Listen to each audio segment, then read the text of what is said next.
Melvin, do you pattern yourself after certain running backs? Who've been your influences in terms of help where you are today as a tailback? As far as running backs, I look up to. Yeah. I like Adrian Peterson. Obviously, everyone knows, but I like Aaron Foster too a lot. I think he's a real smooth runner. I watch his film. I watch his film just as much. I think his outside zone game and stretch plays is.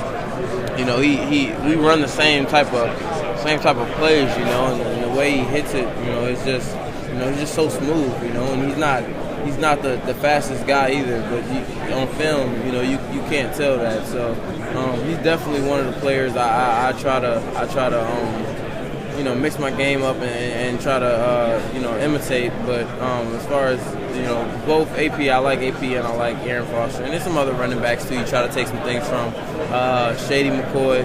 His open field is probably one of the best in the game. It's just little pieces you see from running back you try to take here and there. Can I just run a few names by your running backs, and you tell me what comes to mind when I say their name? Ron Dane. Ron Dane, powerful runner, speed, balance, do it all. Monte Ball, touchdown machine. You know how to find the end zone. Some guys got that nose for the end zone, and durable.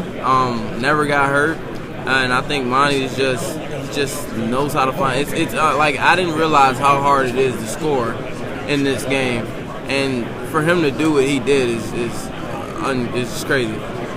James White, consistency. Do it all. Wow, just all around complete running back. James don't mess up. We call him the natural. I'm not sure with this guy how much of an impact he's had, but Alan Amici obviously comes from Kenosha, but is so far removed from your generation. I'm not even sure if you understand what he meant to the game in Wisconsin and in Kenosha. Yeah, we actually got like a little shrine of him in my high school. And I read a little bit on it, talked about him at Bradford and things like that. But he means a lot to our high school and the college I'm at now. Alan Amici, man. The horse, I think they call him. So it's an honor to be from the same city he was, play for the same high school and college.